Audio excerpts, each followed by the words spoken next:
Hello, beautiful souls. Welcome to today's live video where we are doing live readings. So if you are new to this type of thing, I'll explain how it works in a moment. But first, let me just say hello to everyone here. Hello, welcome to everyone jumping on. Welcome back to those of you who have been here before, and welcome on to those who are just joining us. One of the first things I like to do in these is check my sound, but I'm going to put my little spiel up here so you guys can see the spiel about what we're about to do while I go check my sound and make sure we're all good for tonight. Okay. I think it is almost good. Almost how I want it. All right, we're just going to accept there might be some background noise. And let me know in the comments, you guys, how is it sounding for you? Are you okay? Okay, so then, hello, like I said, hello to anyone jumping on. If you are jumping on this live and you want a live reading with me today, one of the first things I want you to do is check and make sure that the live you are watching matches the time, because what happens is I'll jump on at like 6 or something. And then at 6:15, if you jump on, sometimes it'll start you off where I was 15 minutes ago. So if that's the case, then when you book with me, it's not going to be in real time. It'll be much later. So what I want you to do is just look at your screen, look at your video, and make sure the status bar is pulled all the way to the right to make sure that you are on the live as close to the time that it's showing as possible. Now, if you're watching the replay, that doesn't apply because it's not going to matter. Okay, Ivan here. Hello, Ivan. And like I said, welcome to everyone jumping on. We're doing live readings tonight, so we have you have a choice here. These are readings you can actually book with me using the link at the top of the chat. And I do these as a way to, number one, sometimes you don't need a whole hour. Sometimes you just need to check in. Number two, sometimes you just want to have fun and get an astrology reading because fuck it, why not? Okay, have fun. Get an astrology reading. Book it. It's fun. It's like you get to see about your chart without any kind of commitment. And then you can kind of see if my reading style jives with you. And then if you want to go further. It's a win-win for everyone. And it's also a win because some people on the channel or some people who follow me want to learn astrology. And so by seeing me read the chart and just seeing what I get out of it, sometimes they learn things or just enjoy the process of watching a chart being read. So it's a win-win-win for that reason. Okay, so we're here, like I said, we're doing live readings. You can get your reading by using the link pinned to the top of the chat. It's going to take you through a series of things to do, to fill out just to get that booking. And then, I better have my email up here because there was a day where I had the wrong email up not that long ago. And it took me like 10 minutes before I realized. So I have the right email up now. And that means that if you book now, I will see your request and you will get your reading. Anyone who books today will get their reading today. And the only people I don't recommend it to are those sometimes I get people who are like, 50 or older and they don't like to be rushed, and doing it on a live stresses them out and they're disappointed. So if you feel like you relate to any of those things, like not liking technology or wanting to do it more on your own time or not wanting to be rushed, then maybe a private reading would be more appropriate. On the lives that are happening now. And so if you're like, no, I want a reading right now, then this could be for you. Okay, so I'm going to tell you the types of readings that I cover in these and what kinds you can get. So the first kind is natal, the second kind is transits, and the third is lunar return. The natal chart is where I take a look at your chart, a lot like the chart on the screen right now. and I look at what stands out and I tell you about it. The transits is when I put a chart on top of it and I look at what the planets right now are doing to you. And then the lunar return is its own separate chart that's a snapshot of the 28-day cycle you're in. And that could be starting at any time. It's personal to you. So it's not from April 1st to May 1st. It's actually from whenever the moon last was conjunct your natal moon to whenever the next time the moon will be conjunct your natal moon. And that is different and unique to everyone. And that's why it's special. Because, if Mercury, let's say Mercury conjuncts Venus or something. Actually, let's use an example of something right now. Right now, the sun is conjunct Chiron. So if someone is having their lunar return now, that means they have their moon at 29 degrees of Scorpio. Then they're going to have Chiron conjunct the sun in their lunar return chart for that month. But by the next month, the sun's going to go a degree a day, right? So in 30 days, it's going to be way up here, right? And it'll be 28 days, but just humor me, 1 month.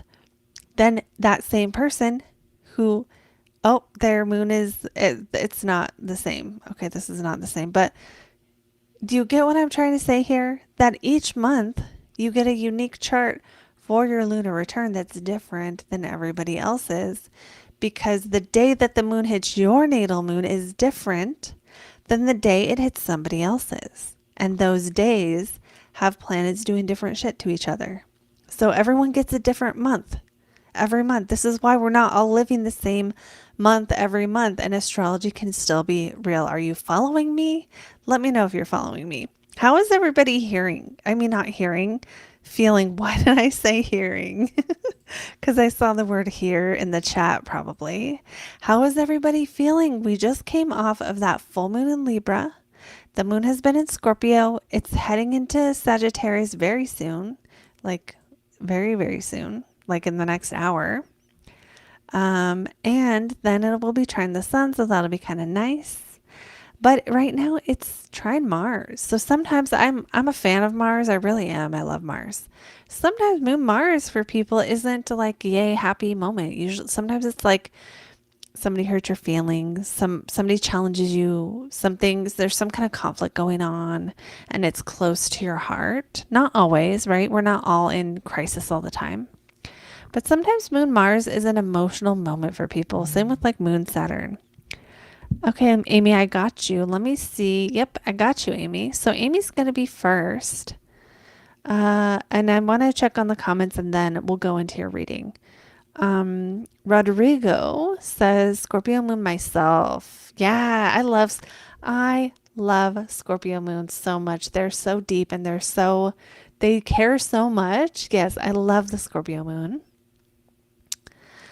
Sonic Boomin is saying, what's poppin', inspired, mostly getting stuff done and staying out of trouble. That's good.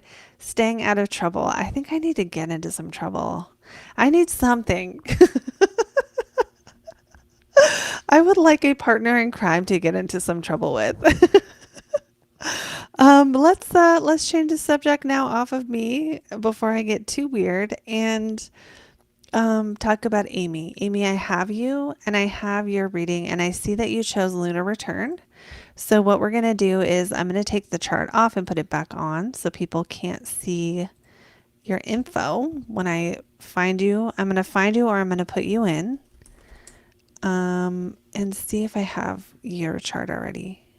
Looks like, oh wait. No, so I'll add you in. And then we'll go from there.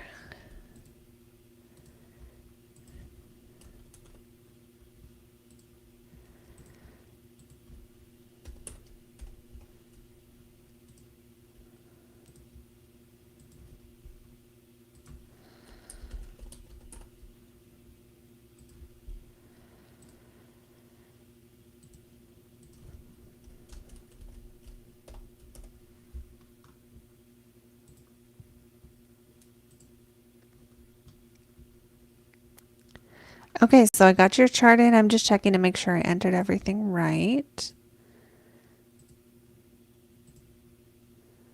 Yes, yes, yes, yes, yes, yes, yes, yes, yes. Okay. So that's good. And then what I'll do is I'll pull up your lunar return and see, we'll see. Yay, very fitting. Yay. Um, Amy, are you new to the channel or have you been here for a while? I am going to ask you questions. You don't have to respond, but it helps. It makes the reading better. Um, and I'm getting your chart up. Whoops. I was trying to do that. And here we go. So I will say for anyone else watching, you can book your reading using the link at the top of the chat. While I'm doing Amy's reading, yours will just go in line. So the bookings will be whoever's next will be next. And then after that, anyone who books tonight will get their reading. They are 7 minutes. I set a timer for 7 minutes. I go until I'm done. So the timer goes off. I generally am going to keep talking for as long as I want to, which means your reading may not be the exact same amount of time as somebody else's, but that's just how it goes. If you work with me, you just have to accept that and deal with it. But you will get a guaranteed 7 minutes. So that is something I changed recently. Oh, that just feels perfect, doesn't it?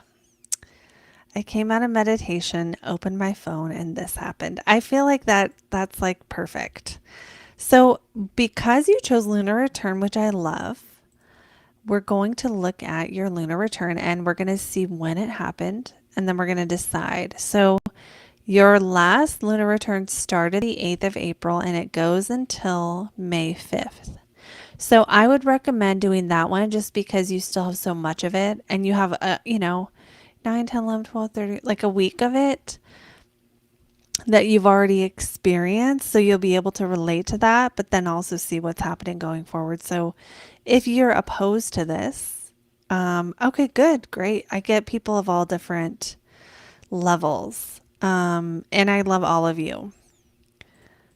And even if you're super new, sometimes I love that too, because then I can just tell you stuff and I don't have to worry about explaining it. And then if you have been into astrology, then I can talk about rulers and we can talk about like more cool shit that's like deeper. So either way, I'm good with however much you know or don't know. And that's just for everyone.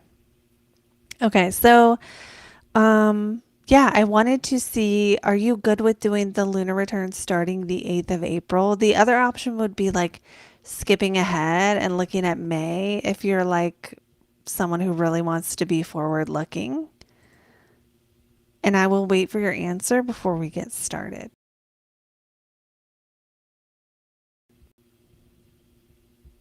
I'm so glad my Wi-Fi is working. We'd have some issues on Sunday. If anyone was here and you noticed I got disconnected, I literally couldn't go live for the first time in a very long time. Like I can't even remember that happening ever. So, thank you to the patient people. And if anyone was watching and wondered what happened, that's what happened. I got totally disconnected and I just kind of knew that it wouldn't be like fighting the Wi-Fi. Yep, this lunar return. That's what I thought. So this one is starting, like I said, on the 8th of April and it's going to go through the 5th of May. So that's what we're doing the snapshot of.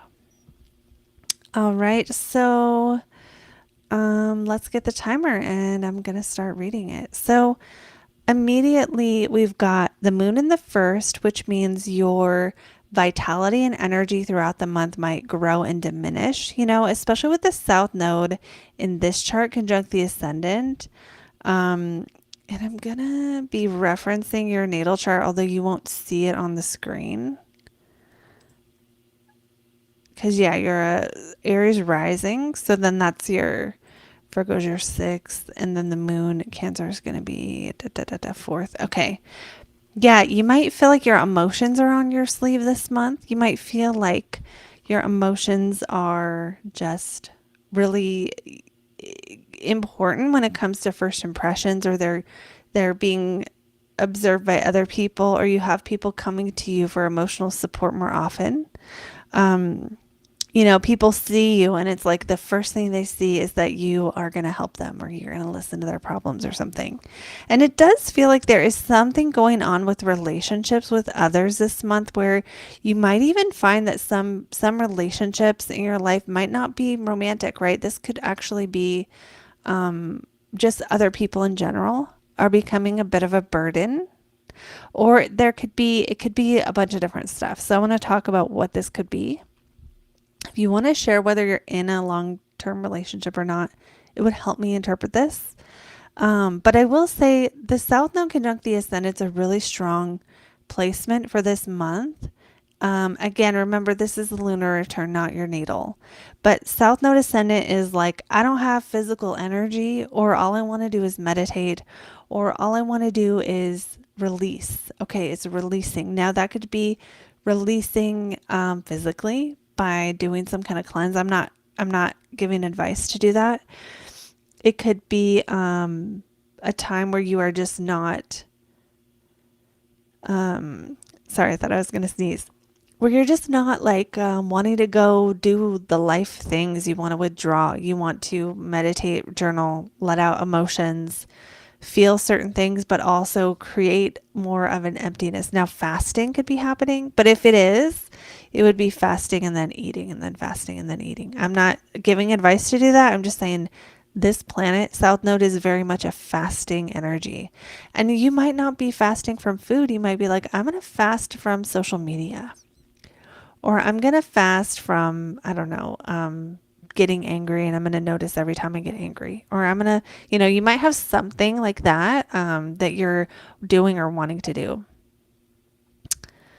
I just had kind of a bit of a deal breaker with a friend. Yeah, okay. So that would be definitely part of the process when Saturn is in the seventh house of the lunar return, close to the descendant, and Venus is there, where it's like during this month, the way I would put this is you might realize a friendship is more trouble than it's worth. You might realize they are becoming a burden to you, or you might realize that sometimes Saturn will finalize. That's not always the case, though. So you could also have other situations where Saturn here is actually making a commitment to someone. So it's almost like when Saturn goes through the seventh, it's like do or die in relationships. Either we're good for life, or we're solid, or we're not, and we need to break, and it's not just your love, right? It's all other people. But Venus is here in between Saturn and the descendant. So this also, Venus retrograde here, also kind of gives the vibe of reevaluating relationships. And look, Uranus is here activating that sudden disconnection. Now, you could also have a sudden connection this month with someone. It could be friend, it could be otherwise. Where it's like, oh, hey, we do have the same values. And that thing that I stopped being friends with that other person for, well, all these people over here, I'm not going to have that issue with them. But if you're feeling, if you're feeling at all like that, the heaviness of that, it does, it's just showing up here. But there's also Mercury North Node in the seventh. So it's like other relationships, you might be busy talking to people. You might be having conversations. You might be having conversations about serious things, about commitments, about the topic of death, or about long-term things, or time, values, money, things like that. Could be just something you're talking about this month. Okay, yeah, not in a romantic relationship, but old boyfriend emotionally lingers. I'm letting go of him, feeling very internal and like I'm shedding emotionally. Yes, that does sound, that does sound very much like what this month has in store for you is like, facing and dealing with karmic things, dealing with and resolving relationship issues that have been trouble until now. It's like maybe they've been an issue for a while, but now is the time where it's like you really start to see the consequences of whatever that issue was. So that's kind of how that can work. And again, Mercury brings more activity and more desire to have conversations. I'm going on a new topic now, but have conversations that are like the whole universe. Have these really spiritual out there mystical conversations, or talk to creative people, or talk about your dreams with people and have that stimulated, right? Because Mars is stimulating Mercury, and Mercury is, we want to plan, we want to think about things, we want to imagine with Mercury and Pisces. And Mars is like, let's imagine more. Let's imagine the coolest thing more. Let's visualize more. And, but Saturn's here saying, well, you can't only visualize, right? You have to also let's visualize how it could be real, right? You might, and I wonder if this month you'll just be spending doing more visualizing of the very concrete, detailed things you want to see happen. I'm curious about that. And what else do I see here? Sun in the 8th is going to bring attention to intimacy. Okay, and that could actually be getting closer to people. But look, there's a Chiron wound here saying, oh, that was the timer. I'm going to keep going for a moment. The Chiron wound there saying, I want to get close to people, but I don't know if I can trust them.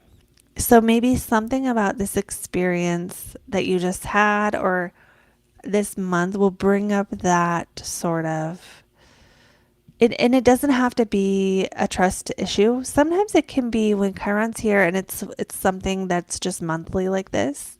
It can actually be more like you're aware of how much you want to be close to people in the ways that you aren't. But with Neptune here, Neptune will make it easier to let people in more, especially the people you already know. It'll be easier to get closer to them. So while I see that finalization and the challenge here, there's also at the same time, it's almost like that release might actually create an openness for something else to come in or someone else to come in. I have real closer friends. I love her, but she needs to be a bit on. She's not sensitive, hurt me, but doesn't get it. Okay, I feel like I'm recalibrating, getting clear on desires, goals, reconnecting to source. Okay, cool. And then because the timer went off, I'm just going to finish up really quick. And the only thing that I feel like I really missed out on here is Jupiter on the midheaven. This could be a month where you're growing in career. There's really a potential. Sometimes that's regular everyday stuff, like you're learning a new skill at your job, or you're having a side gig, or something else, some kind of project you're working on that maybe is not money wise, but it's like you're learning more, you're getting taught something. Maybe you're learning how to do something or training on something. And let me see what else. Yeah, you might start learning something new this month, do a new course of study of any kind. Let me see what else here. I think there's a little more on this Jupiter, and then I'll be moving on to the next person. Yeah, there might be, because Jupiter rules your 12th house in your natal chart. And it's the most visible for the month. So that's going to be your deeper feelings. And then your 9th house of your spiritual path. I would not be surprised if your spiritual stuff you're doing helps you to get closer to people, or to feel like, oh yeah, I'm ready to trust more, or I want to let this person in or something. Or vice versa, where it's like the people in your life encourage you to do more spiritual things, more meditating or prayer or visualizing or spiritual study of any kind. And then also, also that could just be the big topic of the month is like, okay, I have to deal with all this stuff in relationship, but then the good stuff, the stuff that's like pulling me forward or pulling you out of the heaviness of that is like, okay, what spiritual direction are we going? What next thing are we studying? What are we learning? That kind of thing. Now, again, this can also be Jupiter on the midheaven like this can be just a little bit of new things you're doing in career because it's in Gemini. So it's like, ooh, shiny. It's like I'm doing a little bit more of this and a little bit more of that. So that energy can be present as well. And even though we talked about all the challenges, it feels like there's also going to be some good things related to relationship and just meeting people or having people in your life who are good, positive, having good, positive connections with. And maybe this was just one thing, but there's all these other good things. Like there's some fun with friends, enjoying things you like to do that are like more sensual, like going to watch a sunset or hiking or watching movies or something, something where you're enjoying the senses with other people. And then Mercury here, again, having those nice, lovely conversations. So that is what I have. That is what I have. And I'm going to see your last comment here. Recognizing how emotionally dangerous X was, its reality check scary, but truth time. Yeah, okay. So I could see that as well with the something I touched on earlier, which was like recalibrating your values or having, going back over what matters to you could be something you do. Whereas like being aware of the seriousness or the grave nature of a situation would definitely fall under that for sure, especially with Mars making such a close aspect to Saturn here of like, and now that you said it, like almost like being punished for being honest. Yeah, because Mercury Saturn, it's like when these two are conjunct, you'll get in trouble for what you said almost. It's almost like someone will want to hold you accountable for something you said, or they want to push back, or they want to accuse you of lying even when you're not, kind of a thing. Okay, I'm going to stop there. I hope that was good and helpful and enjoyable. And thank you so much for booking. It was so lovely to read for you. And we are now going to go to our next person. We did get a next person. So thank you, Amy. And Justin is next. So, Justin, I'm going to get your chart up. And then I'm going to see what you asked for. And then we'll go from there. Let's see if I have you. I think maybe I do. Yes.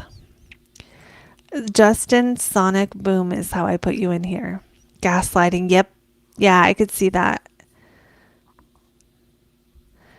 We can do natal. Yeah, we can totally do natal. The only thing is when I've read your chart before, sometimes I don't remember what we covered the time before. So is there anything in natal that you really want to make sure we get to? Yeah, so that's good. We will pull this up.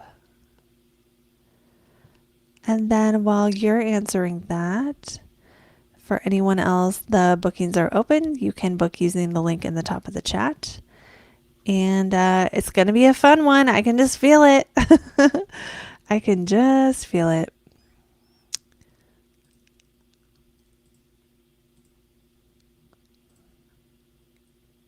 Thank you, Amy, and you are welcome. And I'm going to have some water.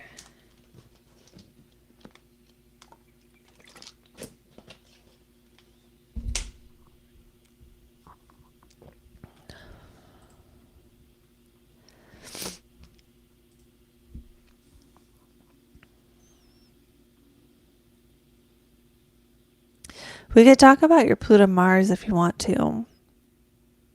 It's kind of intense. Okay, yeah. What else am I like?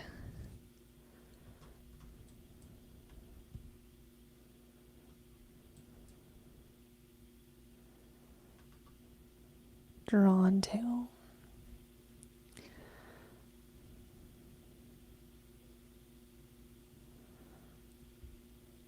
I'm just looking at some things here.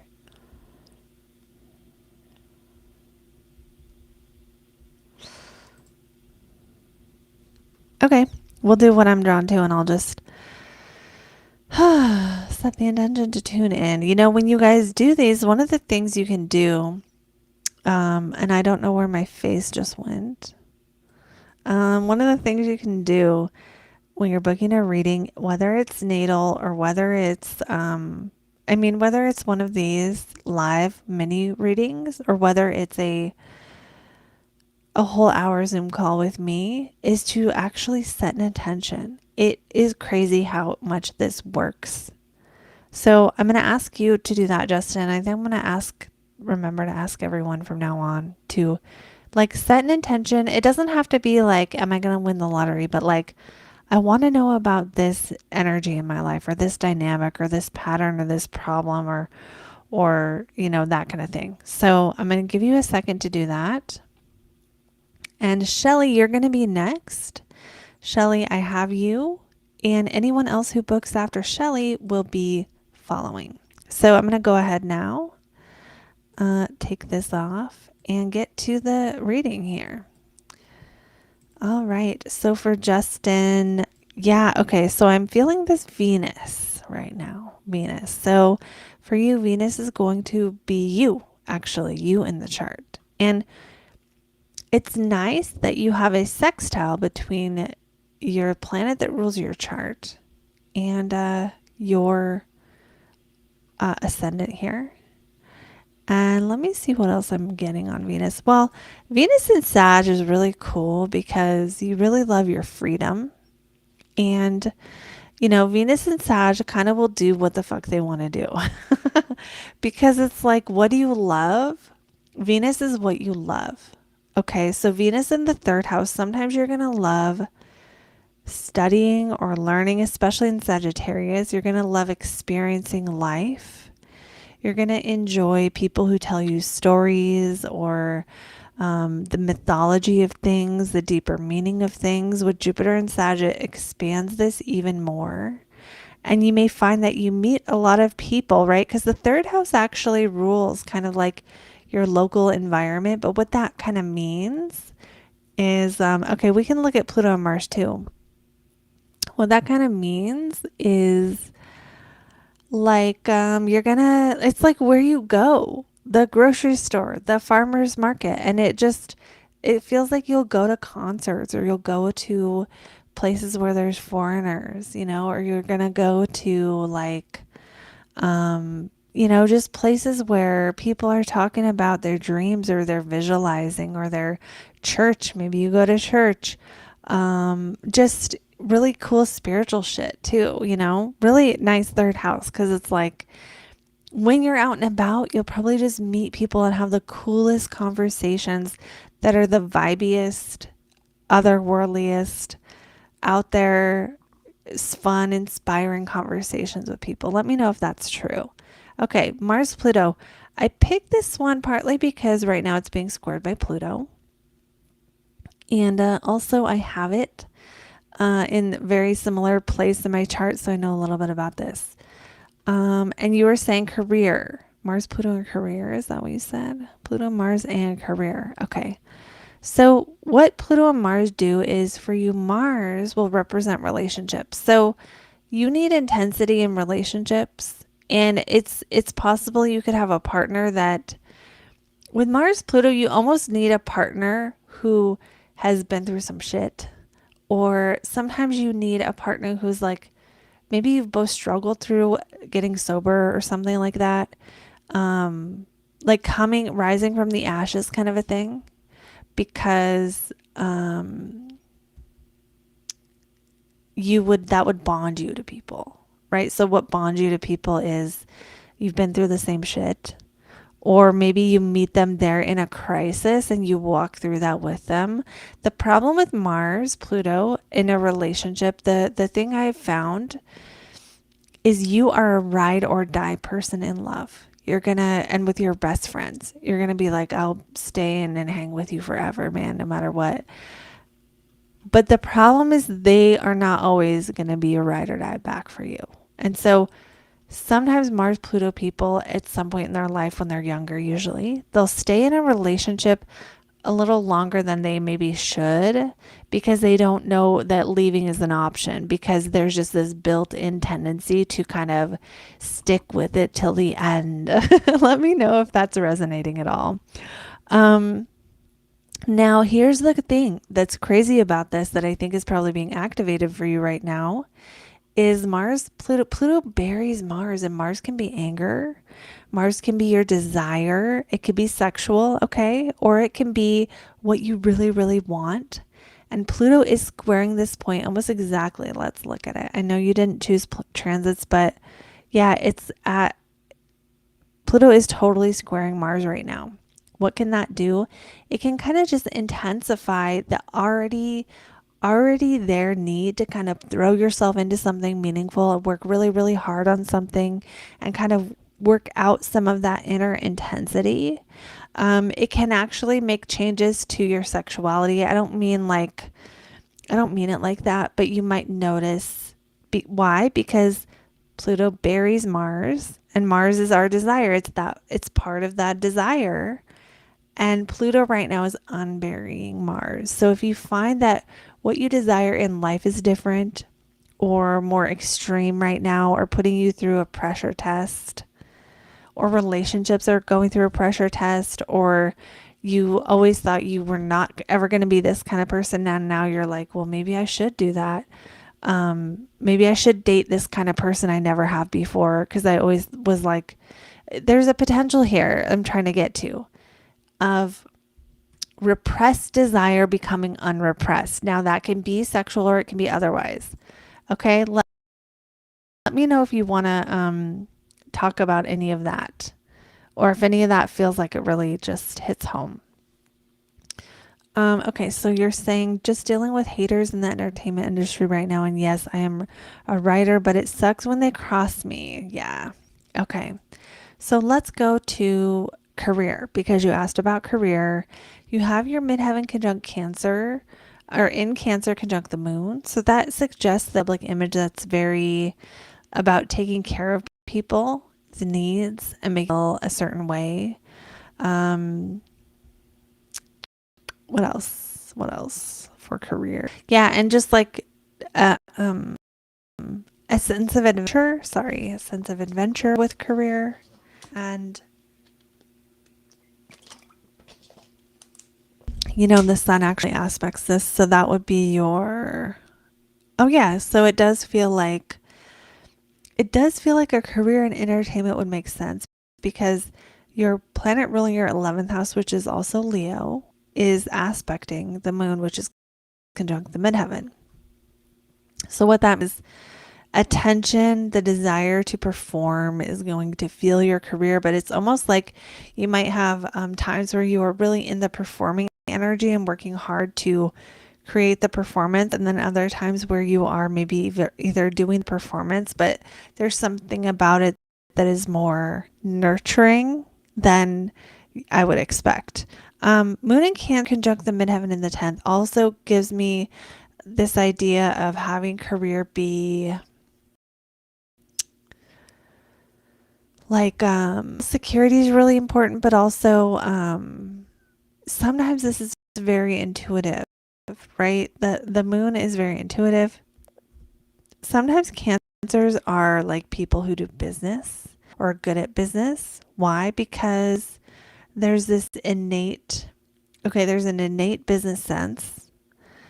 And then there's also Cancer being the crab, right? Where you have the tenacity of like not letting go. So we have two very, very strong placements in yours that you are not going to let go until you absolutely fucking have to. And maybe you relate to that. I'm not sure. Okay, let me see what else you're saying here. Going back for a second master's in entertainment business, few more months to go. Okay, yeah. Well, I think that, yeah, okay. I do think anyone who's a Libra rising right now has Cancer on their 10th house. In June, Jupiter's going into Cancer, which is just going to be good in general for career. So that really makes a lot of sense timing wise. And with Mars having been, I know you didn't ask for transits, but just timing wise, I think that in general, um, we could say in general, Jupiter being in Cancer will be good for you. It may not be lottery winning. Oh my God, it's the best thing have ever happened. But like whatever your life is, it'll be an improvement. You know, whatever your career is, you can expect an improvement. Um, yeah, and I feel like there's more on this. So let's talk for a second about this moon opposite sun. The moon in the 10th also means your career is going to be, it might wax and wane like the moon. So you might have times where your work, there's more clients or there's more to be done, like busy season, slow season, busy season, slow season, um, where it's not consistently busy. You're not consistently doing it. And then, or maybe you have, you work 3 months, you take 3 months, something like that. That would be really make a lot of sense with this full moon. You're born on a full moon. Um, but that sun being in Capricorn, like we want to earn it and deserve it, right? We want to enjoy it, but we earn it and deserve it. So there's this desire when it comes to your performance and your, um, the stuff you want to do, that it's going to be, you're willing to work for it. And that you may find that you go back and forth between the preparation stages of like, okay, I'm doing all the planning and looking at the future and seeing what the challenges are. And now I'm doing the actual work, and then go back and then go back.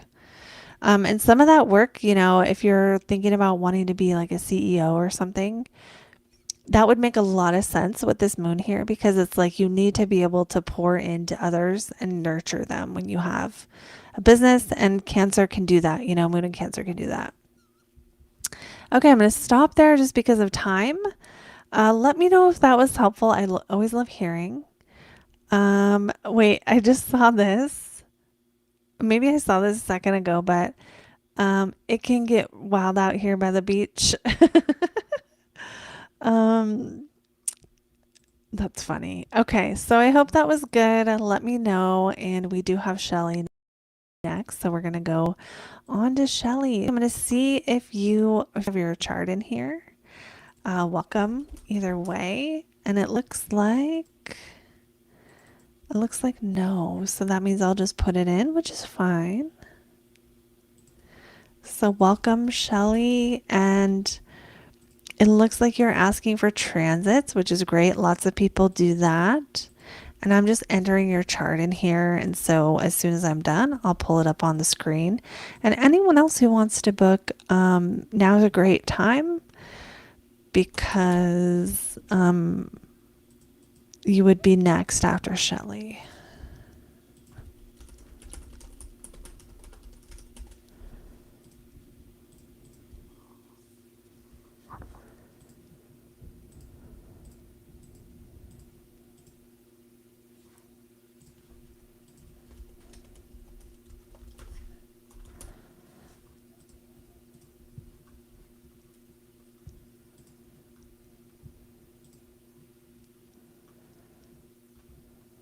Okay. Shelly, I got you.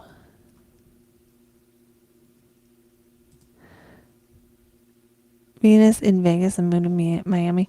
I'm so jealous. I have Neptune everywhere. That's cool. That's cool. I see what you mean about like performing and having those planets there. I haven't studied astrocartography enough to say for sure whether it's like you should just go or make any recommendations, but definitely interesting to have like some really good planets in places where people perform. Okay, Shelly, welcome. Welcome in. We're going to do transits. So the way I do it, because I have 7 minutes, is I will start with whatever I think is the most, you're going to feel the most at the moment. That might be a short-term or a long-term influence. And then I'll just do as much of that as I can in the time. And then if you ever want to book again, you can, or you can do a full reading either way. Whoops, not what I meant to do. Gotta push the right buttons here. So I'm getting your chart back up, and then I will show it on the screen. Hold on. Did I do it right? Yeah. Okay. Penthouse in both. Yeah. Okay.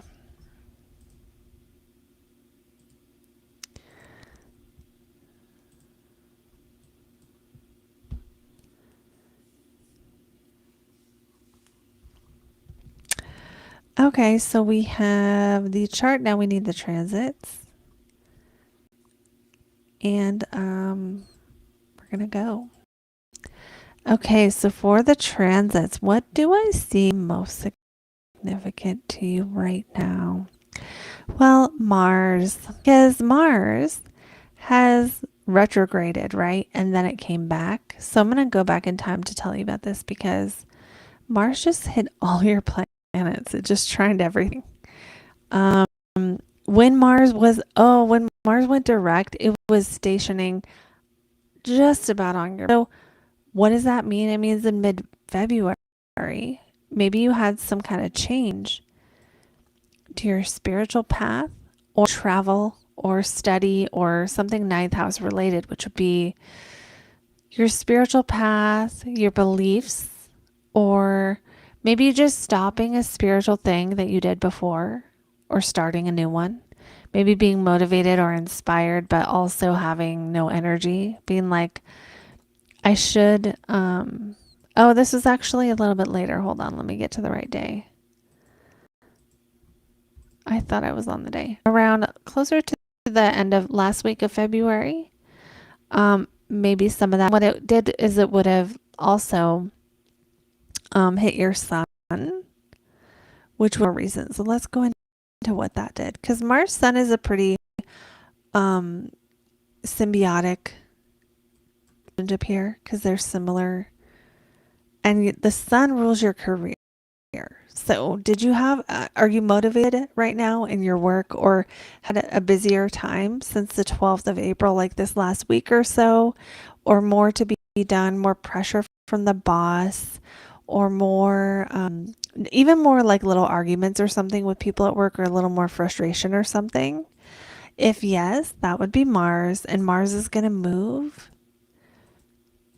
into your 10th house on the 18th of April. So this will, it won't totally solve the issue, but there'll be an energy shift going on here. Okay. And then Mars is going to also hit your midheaven. We're looking ahead here, but I think it's the next like real significant transit is going to be mid-May. So that's a month from now. Mars hitting the midheaven. Sometimes this is a time where you're really busy at work or you're really inspired and motivated. So it's like motivated to reach the next level, motivated to get further in your career, motivated to be seen more in your work, especially with, sometimes people with their midheaven and Leo and the sun in the first are going to be like on social media or like, this is such an interesting though, because the sun in Leo wants to be seen, but the sun in Scorpio wants to be unseen and private and move without being noticed.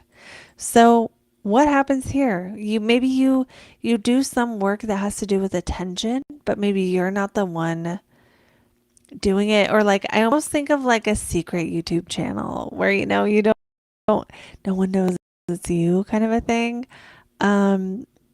Okay, perfect. But I work full time and I'm school full time, so I'm busy. Okay, yeah, that would make total sense. And yeah, around this time, I think there would be maybe just more pressure. Maybe you have exams, maybe you have something where you're like really caring about what you're accomplishing at that time. Let's see what else is here. Let's see what else is here.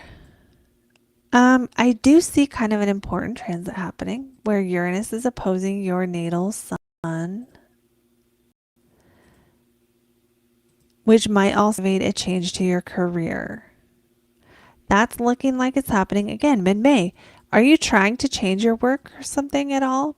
Because sometimes the kind of change we see when Uranus hits the sun is like a desire to be more independent related to that topic. And the topic is your public image, your body, and your work, your role in your work, in your job. So is it possible you could get promoted or something, or that what you're doing for, like, do you have plans to change your position?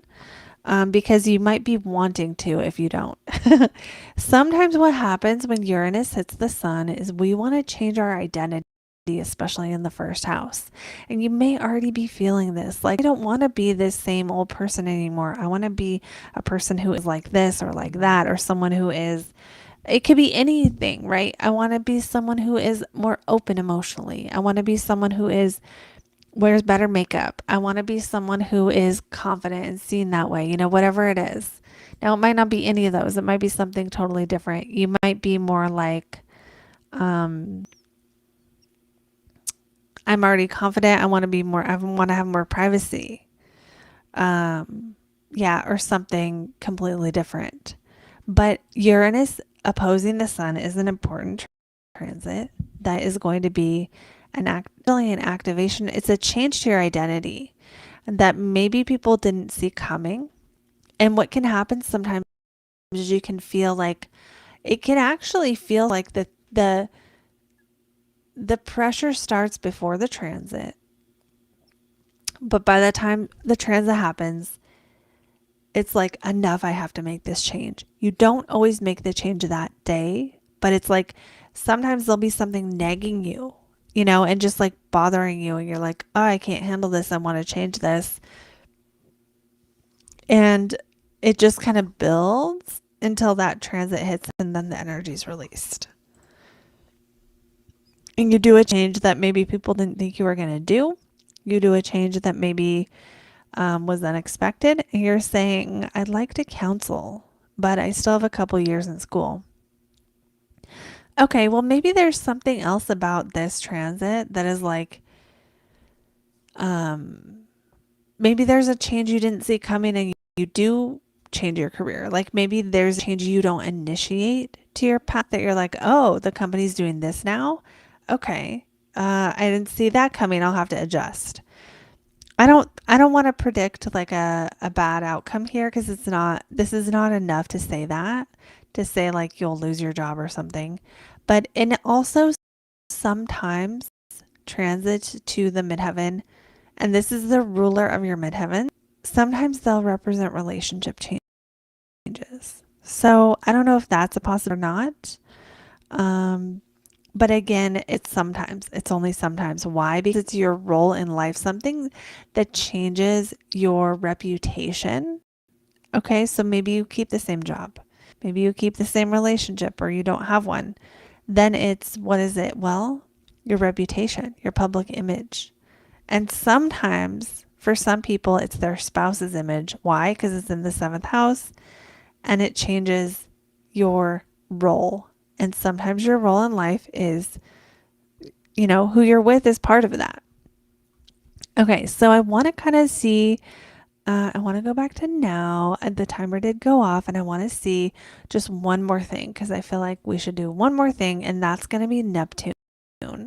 Neptune entering your sixth house can change the way you are when it comes to how you spend your. Now, the downside is I don't really like Neptune here. The good side is Neptune kind of, because it's not a personal planet, it's an outer planet. It doesn't go full force on you the whole time. It's just a smaller energy unless it's aspecting something. North Node, which is probably going to make you feel more dreamy and inspired about your future, but possibly more unsure about the next steps. So to North Node, it's like it infuses all this feeling of mysticism and inspiration into your path and the path forward.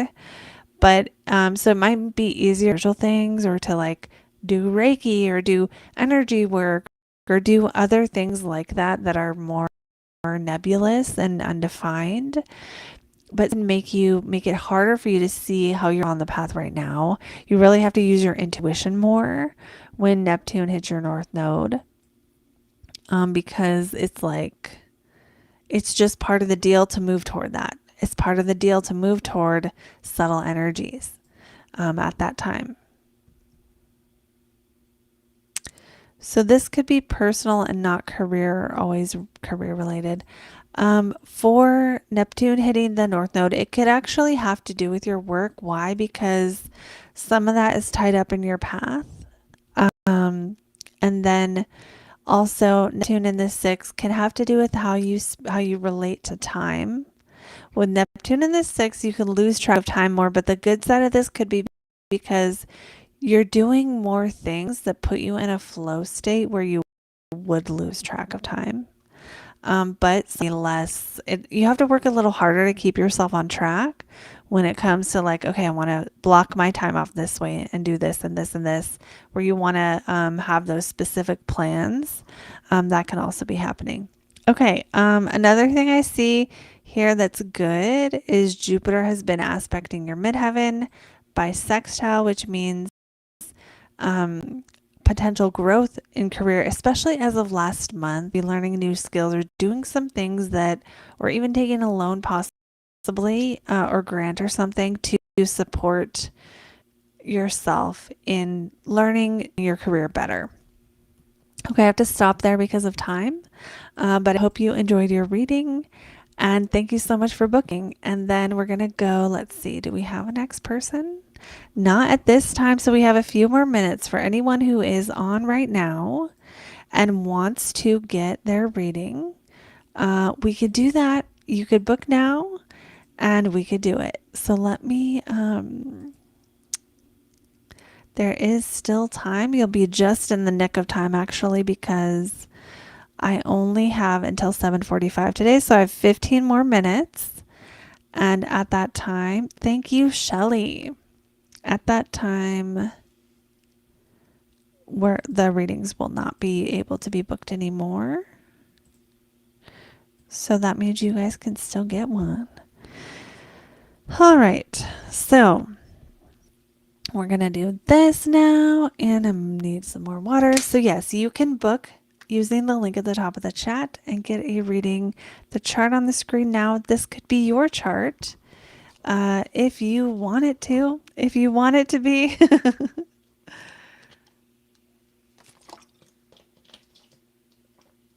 Okay. And you can get, there's 3 types of readings you can get. There is natal, transits, or lunar return.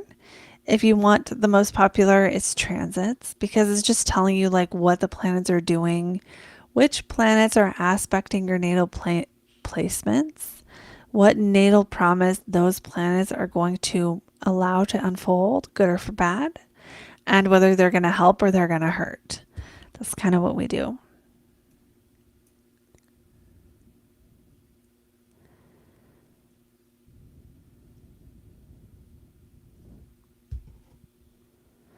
Okay. So yeah, there's natal, there's transits, or there's lunar return.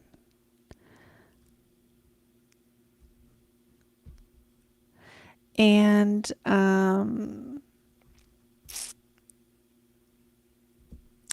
yes, so there's natal, transits, or lunar return. If you want to know about what makes you tick, your patterns, your life experiences, and explained in kind of a metaphor, pick natal.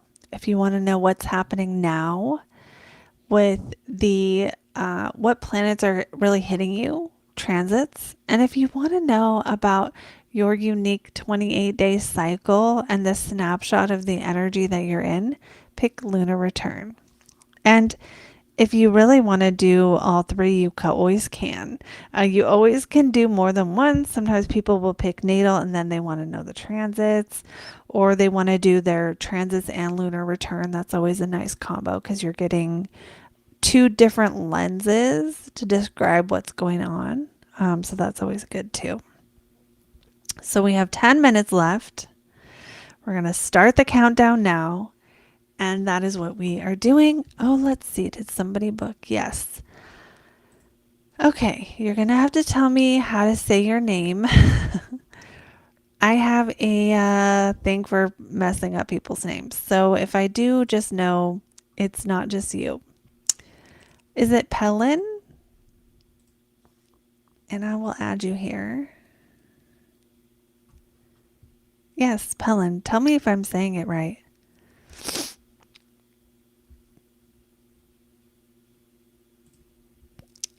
Okay, so I'm going to put your chart in Pelin, and anyone else who wants to book, you'll just be after, you'll be next.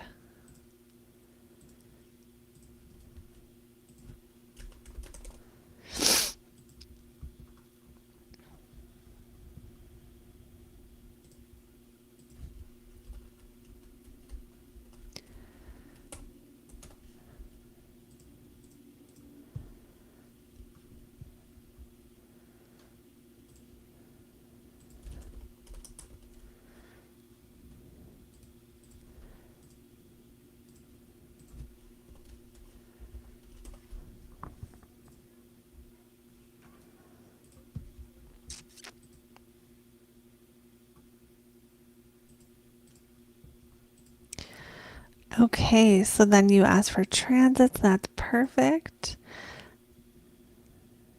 I would like to know about my career prospects and if possible, maybe pinpoint what's best for me. I'm going to be honest, that's probably more than I can do in 7 minutes.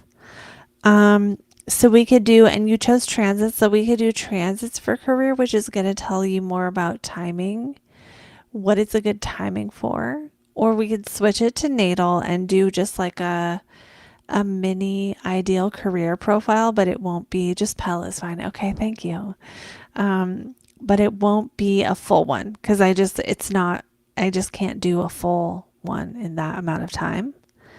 But let me know. Just so go ahead and just type in the comments whether you want the natal career or the career transits because we can still switch it. It's no problem. And I'll just pull the chart up and stuff while I'm waiting.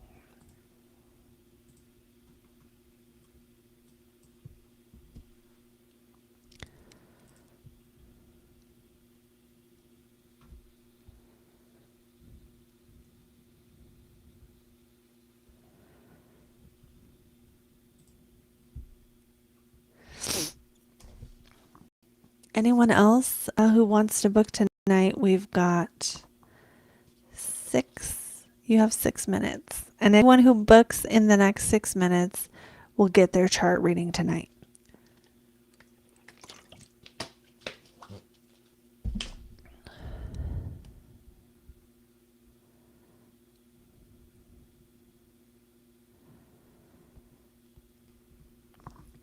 All right, so I'm just waiting for that answer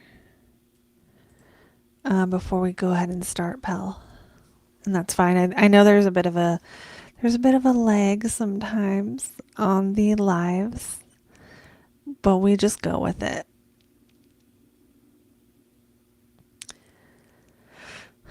So I'm just gonna chill. Natal. Okay. Yeah, because that's gonna tell you more. It's gonna answer the questions you're asking here. Remove. Okay, so we're going to do a mini ideal career profile. And so this is perfect because it's a great ad for me too. All right, Pelin, let's go and start. So the way I do these is starts general and gets more and more specific as I go. I see Cancer risings. You know, oftentimes you're going to be being there for people is a skill. You bring that to anything you do. You don't have to use that particularly, but Cancer rising can do good at business. They can do good at, working for a family business, doing work where you need to be close to people. That can even be in an office where you're like connected to everyone and you're just like the one who kind of brings the snacks or like, has kind of this demeanor of, I'm safe to talk to. Now, sometimes outside of career, Cancer risings will have people come up to them and tell them their feelings. Some of them like it, some of them don't. But let's see, the moon in the second house, you might want to sell things. Let me know if you want to sell things. Let me know if I say something that is like, yes. You might know, this is where you are making money. Your money's going to wax and wane. So you might be in a field or be drawn to be in a field. It's seasonal or where you're an entrepreneur and you're having your own business. and you are in sales or anything else like that, we're going to get a bigger check sometimes and a smaller check other times. Or you'll have seasons where there's lots of work and seasons where there's less work. It is natural for your money to not go up and down like every day, but to have seasons. Okay. So if you happen to be in a season where it's not going as well, just know that it's likely, just like the moon gets full and new again, that your bank account might feel that way as well to a certain degree. Um, Now let's look at the midheaven being the place of like what we're here to do, kind of. What the world wants from you is that Aries energy of initiating, starting things, startups, security, defense. Sometimes we see with Aries on the midheaven, machines working with heat. Now, Mars is conjunct the North Node, conjunct Jupiter and Virgo. So the working with machines or spreadsheets or data to defend something, working with the technical aspect of things may also be strong here as well. It's fine if it's leggy, we'll just keep going. It always lags, it's alive. It's never going to be, it's never going to be like exact. And okay, so what else do we have? Mars in Virgo also does like to be prepared. So you may find yourself doing work where you are preparing things. Mars in the third can write. The act of writing is in the third house. Mars in the third sometimes write all the time. They like to write. Now you could do some kind of technical writing, legal writing, or other writing that is very specific and detailed. You could edit or just be a very to me Mars and Virgo in the third doesn't speak to like poetry. Okay, it speaks to like very organized, detailed, precise writing. Okay, cool. I sell things. Yay, I got something right here. Right now I make and sell hair bows. How is that going? Do you want to keep doing it? What's making you ask for the reading? I could see how selling something that is going to make people like feel beautiful would make sense. I could see how you would be doing something where you're initiating. And I could see Mars, let me think. Mars, the North Node. This is where I feel like, I don't know. I wonder if you would be, how would Mars and Virgo do this though? I'm just thinking about this. Yeah, maybe just doing it in your local environment and having a local business where you're selling to local people is the only thing I could think of that would make sense. Or even just like the precision of hair things, but let's just see what else you say. Okay, that's it. Okay. So I'm going around the chart. So we're going to go to be honest with Mars and Virgo, I could see you like chopping up vegetables or like doing things that require a lot of precision in your work. And maybe that design element to the hair bows, and that's where the precision comes in. But let's go to the planets here and see if we can get more. You have Jupiter ruling the 6th house. You're always to do more. You're like, what do I mean? The work, you're always going to want to be able to accomplish more with your time. So like the idea of like hiring people and stuff might be very exciting to you because then you could actually accomplish more and do more and get more done, produce more, that kind of thing. Now with the 6th ruler in the 3rd, that's going to be your day-to-day work. Again, local environment, selling to family, friends, things like that, maybe. Translations also, that feels much more, I'm not saying you can't do the hair bows. That feels much more like where I was trying to get onto something that made sense. Translations makes a lot of sense for Mars and Virgo because it's that technical aspect of doing something that is precise. And look, Jupiter's here and Jupiter rules language and the 3rd house is writing. So I'm not trying to deter you from the hair bow thing. I think you should do what you want to do and listen to your heart. But man, that is so accurate as far as the midheaven ruler here. And so I'm curious, do you not like translations? Are you trying to get away from that? Are you happy doing both? Um, because this is a part I really see in the chart is like you spending a lot of your time when it comes to work in the details of the language, in the details of technical things. And the North Node here means you could always do that. You could always do more. You could always learn another language. That's how I feel. Tell me if that resonates. Let me see what else.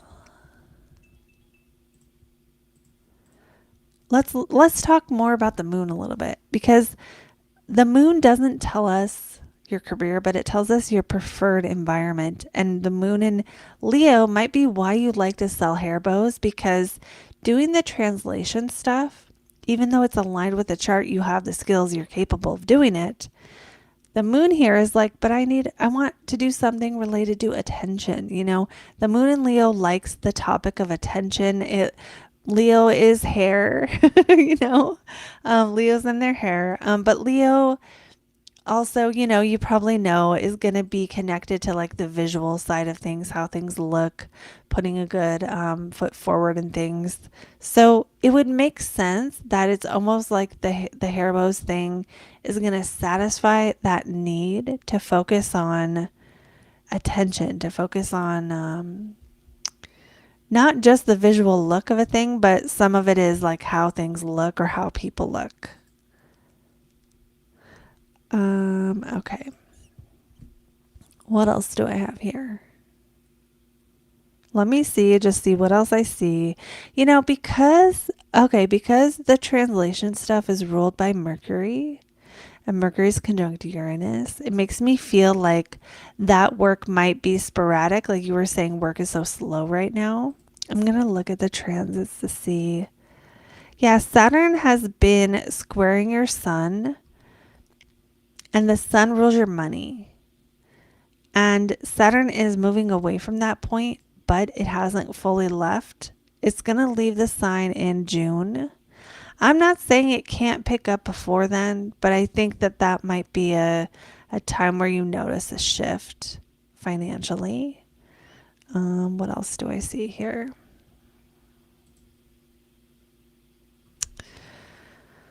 Let's see. Let me think if there's anything else here. Mercury, Uranus too, just having Uranus with a personal planet means your energy is naturally going to be, you're going to get little inspirations. Now that could show up as in your translating work where you get a spike of energy and you want to use it, or you like your your ideas will come like all of a sudden. Yeah. That totally makes sense. Oh yeah, it's fun looking at different houses, huh? And then I did apply for a writing job also. Okay, cool.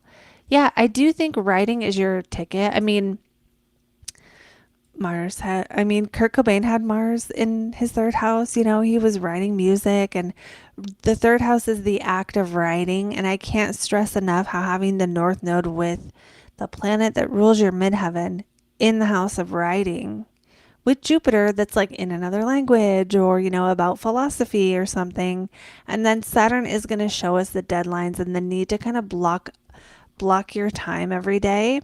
Sometimes Saturn in the third will naturally do that. They will naturally sort of just take their want to like be more controlling with their time. If that makes sense. Like if I can get myself on this schedule, everything will be good.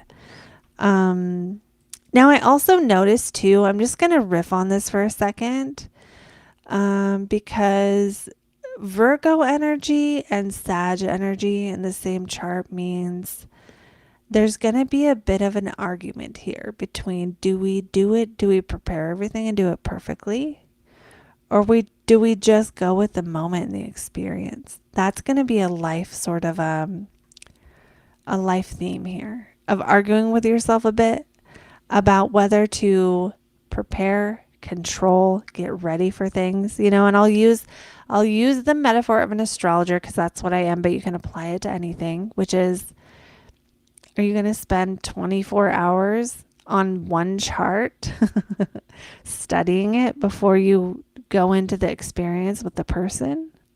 Or can you trust that you've learned enough to know that you're okay? Now, I think that this Virgo energy is going to support in doing any kind of work that requires preparation of any kind. But in general, there's a little bit of a push and pull here between, do I go back and get ready again? Mars and Virgo, that's kind of what Mars and Virgo wants to do, is like, I don't want to go. I just wrote a speech. I don't want to go speak this speech. I want to go edit it again, So I think that might show up in different areas. It might not be as much about career, but that square is between the midheaven ruler and the money planet. But that's actually considered a good thing because that means they can like have a conversation, right? So you can make money from your translating work, and I think you already know that. Yes. Okay. Let me know if this made sense to you. I'm also considering astrology. Ooh, very interesting. I always think, they always say like, what's in the chart of an astrologer? And I just kind of feel like, I think you could kind of do astrology with any chart. I do see like certain things that make it like, ooh, yeah. Like in your chart, you have the ninth house ruler in the third conjunct the midheaven ruler. That would be a positive indicator for astrology because astrology is ruled by the ninth house. And the third house, again, is the act of writing or communicating what you know. So especially if you want to write about astrology, very strong for that. And I think Uranus Mercury also makes another case for that in the sense that you might just like talking about and learning about and thinking about astrology. And the fifth house is self-employment. So there could be at some point self-employment in astrology. That is a possibility. And also you do have the sun connected to the midheaven, which might also explain the bows thing a little bit more because it's like, again, it gives the desire to do something related to something that's visible. But like, let me think about what this could mean. Like if you're like, oh, I want to be an astrologer and I want to have a personal brand, this could help. Or if you want to do anything with a personal brand, or if you want to get more translating work, the sun is actually going to help. Why? Because your ability to just tell stories, be like a Sagittarius, talk about the adventures you've done, just be yourself and be funny and happy and be optimistic is going to actually help you get work in some way. Now that could be because there could be a managing aspect here of like managing other people doing the writing thing or the translating thing, or managing yourself. But like usually the sun, it does rule positions of leadership, but this wouldn't necessarily be you always being the one up in front of everyone, but at the same time, your ability to do something with the topic of attention is going to help the midheaven. Maybe you got your job by like talking in another language to someone or something. Yeah, spontaneous and prepared, very much good words to describe this. Spontaneous and prepared. And then maybe there are times where it's like, ooh, do I be spontaneous or do I be prepared? Usually for you, the prepared is probably going to win, So it's like, but that's okay because I think that Sag really balances out that Virgo, right? Because Virgo by itself is going to be, I just need to work harder and be more prepared and learn more and take in more information. But Sag is more like, how about we just live our lives right now and say, fuck it. And so that's a really nice balance to have there. Because they sort of temper each other in certain ways. Okay. And also, the Sag helps with the risk taking that the Virgo would normally not want to do. And so it helps you kind of go, "Ooh, I'm not ready." I'm going to just jump in times where you need to just jump in. And that might be more of what your ability to kind of just jump into something new might be what the sun is helping with in terms of the midheaven and everything. So, yeah, I hope that helped. I hope it helped. I know I can't do like a full on career reading, but we covered a lot. So I hope that helped. And thank you so much, Pell, for booking. And I want to thank everyone else. We're going to stop now because of time. But I want to thank everyone who booked today. So that was Amy, Justin, Shelly, and Pell. Thank you for supporting the channel. It's so nice to do this work. And we're probably going to we might do another live tomorrow. There will be a video. There will be some videos coming out on the channel I'm very excited about. One on the Pluto. I'm going to do the Pluto-Mars opposition, and I have some other ones in store. So if you're not subscribed, it's a great time to subscribe to the channel so you get notified when I put out those new videos. A lot of them, if not all of them, will be done live. Makes so much sense. Great. I'm glad to hear that and hope it, helped you clear some things up. Sometimes it just confirms things you already know as well. So that is what I have for you, beautiful souls. If you're not on my email list, you can get my free guide to your midheaven. It tells you how to align with your midheaven, and it's free. It's in the description. And if you get on my list, you get all my awesome emails. I have some awesome emails that are just me telling stories or me reminding you that you're on the right path and that, maybe you're right where you're supposed to be. And then I also do sales and like tell you about whatever course I have on sale or whatever I've got going on. Okay. Have a beautiful